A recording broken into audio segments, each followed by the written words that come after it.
Class 7 के बच्चों का संस्कृत की ऑनलाइन कक्षा में स्वागत है। आज हम संस्कृत का चौथा पाठ पढ़ेंगे। सभी बच्चे मेरे साथ बोलेंगे चतुर्थ पाठ मीन्स चौथा पाठ। चौथे पाठ का नाम है हास्य बाल कवि सम्मेलनम। हास्य बाल कवि सम्मेलनम यानी यहाँ पर बालकों का कवि सम्मेलन हो रहा है और हंसाने वाला कवि सम्मेलन हो रहा है। अब देखते हैं बालकों का ये हास्य कवि सम्मेलन किस प्रकार हो रहा है। पाठ को पढ़ते हैं। सभी बच्चे ध्यान से देखेंगे और सुनेंगे। विविध वेशभूषाधारिणे चत्वारे बालकवय मंचस्य उपरि उपविष्टा सन्ति। विविध यानी अनेक प्रकार की वेशभूषा धारण किए हुए चार बालक वय यानी बालक की उम्र के या चार बालक मंचस्य उपरि उपविष्टा सन्ति मंच के ऊपर बैठे हुए हैं। यहाँ चार बालक आपको दिखाई दे रहे होंगे, 1 2 3 4। तो चार बालक मंच के ऊपर बैठे हुए हैं। अधे श्रोतारे हास्य कविता श्रवणाय उत्सुका सन्ति कोलाहलं च कुर्वन्ति। और नीचे देखिए श्रोतागण। अधे यानी नीचे, श्रोतारे मीन्स श्रोतागण हास्य कविता श्रवणाय हास्य कविता सुनने के लिए उत्सुकः सन्ति उत्सुक है। कोलाहलं च कुर्वन्ति और कोलाहल यानी शोरगुल कर रहे हैं। नीचे श्रोतागण हास्य कविता सुनने के लिए उत्सुक है, बेताब है और शोरगुल कर रहे हैं। अब आगे ये चार बालक है, ये श्रोतागण है और ये एंकर है, ये माइक्रोफोन। आगे संचालक ये देखिए, ये संचालक क्या बोल रहा है। अलम कोलाहलेन यानी शोरगुल मत करो। अद्य परम हर्षस्य अवसरे आज परम बहुत ही ज़्यादा हर्षस्य अवसरे खुशी का मौका है, प्रसन्नता का मौका है, प्रसन्नता का अवसर है। यत्कि अस्मिन् कवि सम्मेलने इस कवि सम्मेलन में काव्यहंतारे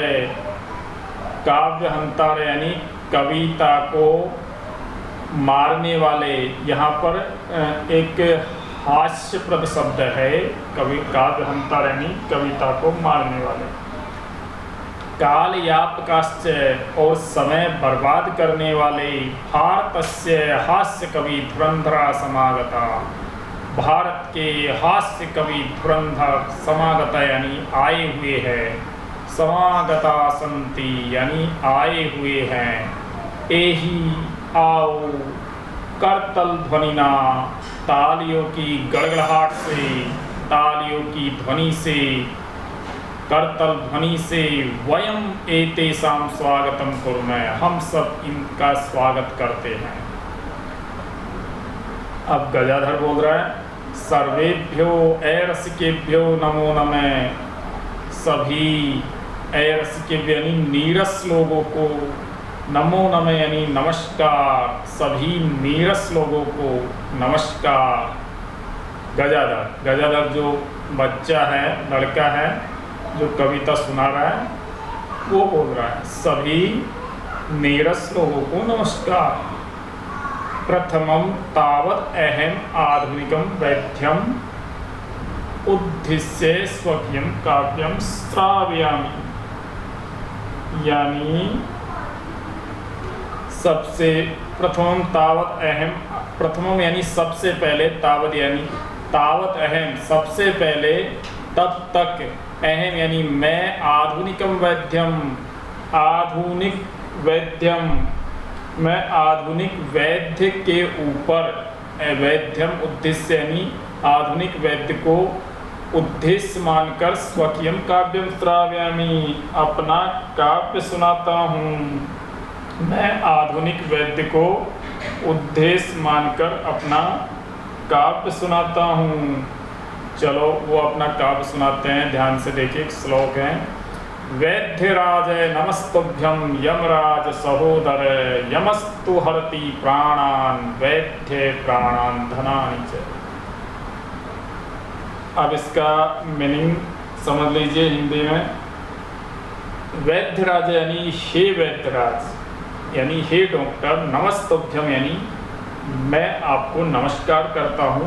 यमराज सहोदर, क्योंकि यमराज यानी आप यमराज के सहोदर यानी भाई हो, आप यमराज के भाई हो, सगे भाई हो, इसलिए मैं आपको नमस्कार करता हूँ। यमस्तु हरति प्राणान, यमस्तु यानी यमराज तो, हरति यानी हरण करता है, प्राणान यानी सिर्फ प्राणों का ही हरण करता है। यमराज तो सिर्फ जान ही लेता है, प्राणों का ही हरण करता है। वैद्य प्राणान धनानि च, और वैद्य तो प्राणों को भी हर लेता है और धन का भी हरण कर लेता है। यानी यहाँ पर एक डॉक्टर के ऊपर हास्य कविता सुनाई गई है कि जिस तरह ऐसा माना जाता है कि मरने वाले को यमराज लेकर जाता है, इसलिए यहाँ पर बताया गया है कि यमराज तो सिर्फ प्राणों को ही हरता है, लेकिन जो डॉक्टर है वो प्राणों को भी हर लेता है और साथ साथ में धन यानी पैसा, बिना पैसे के कोई इलाज नहीं करता डॉक्टर, तो वो पैसों का भी हरण कर लेता है और मरीज मर जाता है तो भी इसका मतलब वो उसके प्राणों का भी हरण कर लेता है। इस तरह यहाँ पर डॉक्टर के ऊपर हास्य कविता सुनाई गई।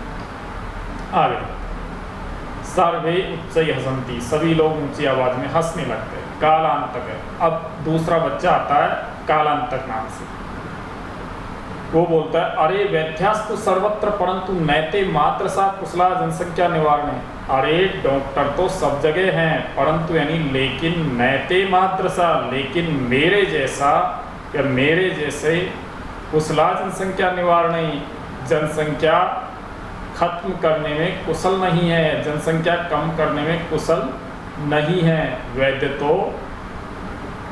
तो सर्वत्र है, परंतु मेरे जैसे जनसंख्या निवारण करने में कुशल नहीं है।